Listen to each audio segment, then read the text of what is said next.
Assalamualaikum warahmatullahi wabarakatuh.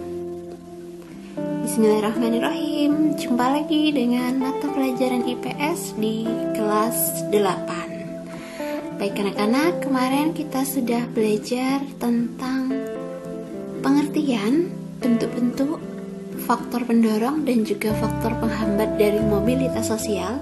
Nah, kali ini kita akan melanjutkan materi mobilitas sosial juga. Nah, yang kali ini berkaitan dengan apa ya? Oke, kita bahas.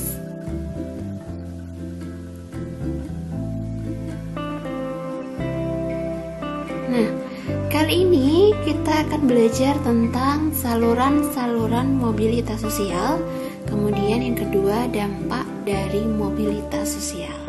Nah, kita bahas satu persatu mengapa kita harus belajar ini. Nah, tujuannya yang pertama, kalian diharapkan dapat menjelaskan saluran-saluran apa saja yang digunakan untuk mobilitas sosial dan dampak apa saja, menganalisis dampak mobilitas sosial, baik dampak positif maupun dampak negatif.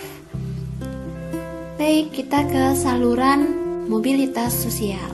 Nah, saluran yang pertama yaitu saluran pendidikan. Nah, yang kedua itu adalah politik.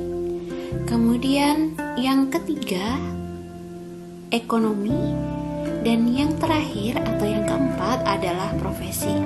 Nah, kita bahas dari yang pertama, saluran mobilitas sosial pendidikan. Nah, dapat kita ketahui pendidikan merupakan saluran bagi mobilitas sosial vertikal yang sering digunakan. Kenapa? Karena melalui pendidikan orang dapat mengubah statusnya.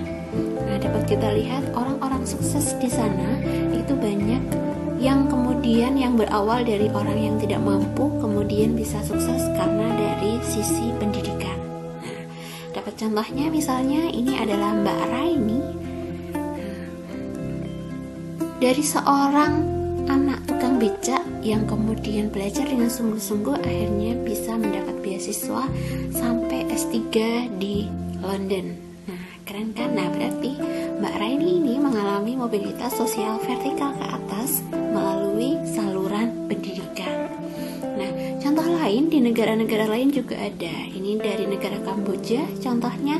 Nah, ada anak pemulung. Nah, awalnya hanya pemulung tapi kemudian bisa kuliah sampai luar negeri juga. Nah, ini contoh dari saluran pendidikan.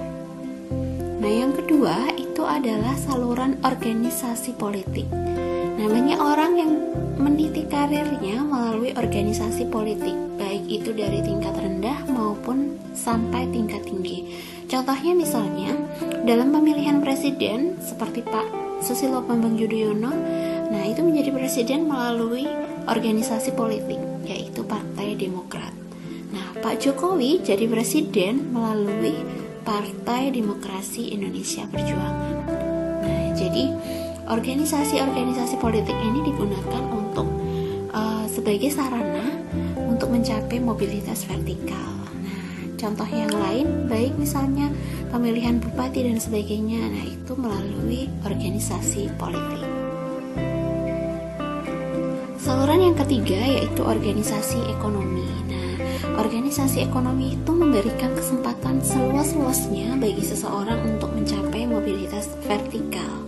Contohnya seperti apa? Nah, adanya koperasi, baik itu koperasi tani ataupun koperasi batik atau juga perusahaan-perusahaan yang lain. Jadi tidak hanya koperasi tapi juga ada organisasi pengusaha-pengusaha yang lain. Nah, itu merupakan sarana untuk mencapai mobilitas vertikal, khususnya mobilitas vertikal ke atas, ya.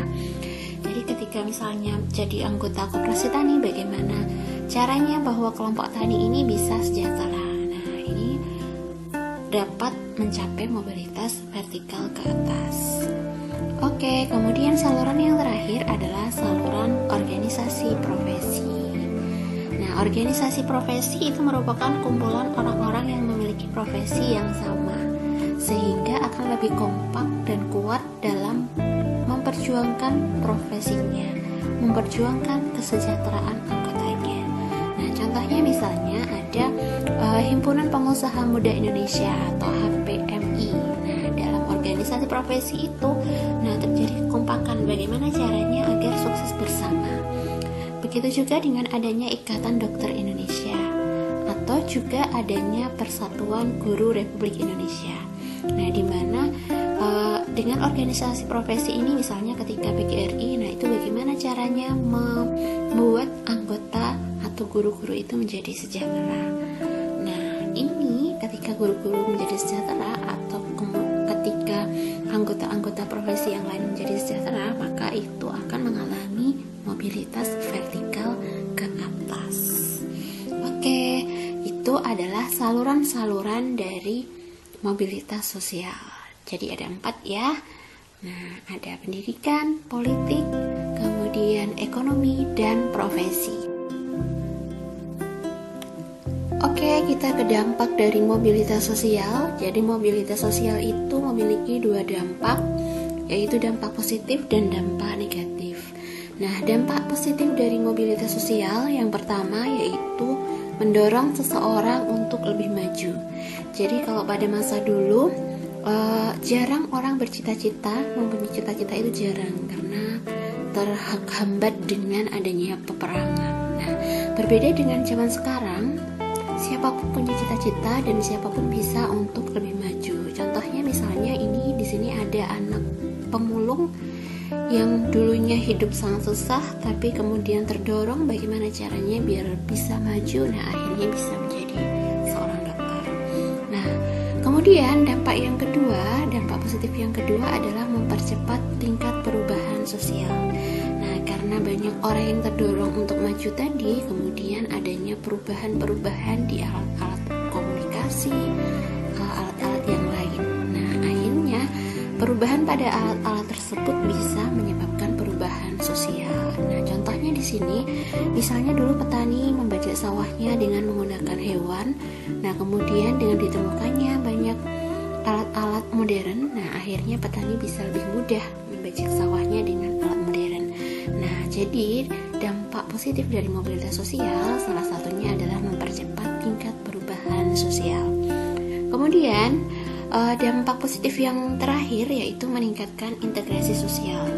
Nah, kenapa bisa begitu? Karena dengan contohnya adanya perkawinan campuran, nah itu menyebabkan terjadinya pencampuran budaya. Nah, tentu saja dapat meningkatkan integrasi atau kesatuan. Nah, jadi ada 3 dampak positif dari mobilitas sosial: mendorong seseorang untuk lebih maju, mempercepat tingkat perubahan sosial, dan meningkatkan integrasi sosial. Oke, beralih ke dampak negatif dari mobilitas sosial. Nah, yang pertama, dampak negatif yang pertama adalah membuat terjadinya konflik. Nah, contohnya begini, ketika ada orang yang berebut untuk mendapatkan kekuasaan, nah akhirnya timbullah konflik ketika persaingan itu tidak sehat. Nah, jadi berebut untuk menjadi direktur misalnya, nah dengan cara-cara yang tidak sehat, nah akhirnya menjadi konflik. Nah, kemudian dampak yang kedua itu adanya gangguan psikologis. Jadi misalnya menjadi calon lurah misalnya, nah tapi kemudian gagal tidak menjadi lurah. Nah, akhirnya frustasi, kemudian terjadi gangguan psikologis. Jadi sudah kehilangan uang banyak untuk kampanye dan sebagainya, akhirnya tidak jadi. Nah, kemudian timbul depresi, gangguan psikologis. Nah, jadi inilah dampak negatif dari mobilitas sosial, terjadinya konflik dan gangguan psikologis. Oke, sudah selesai semuanya. Jadi ada 2 hal yang kita pelajari hari ini, yaitu berkaitan dengan saluran-saluran mobilitas sosial dan juga dampak dari mobilitas sosial. Nah, dengan berakhirnya materi hari ini, maka berakhir pula materi tentang mobilitas sosial. Oke, jadi untuk ke depan, pertemuan yang selanjutnya kita akan membahas materi yang baru. Baik, kita akhiri dengan baca lafal hamdalah, alhamdulillahirobbilalamin. Tetap semangat dan tetap sehat selalu. Terima kasih. Assalamualaikum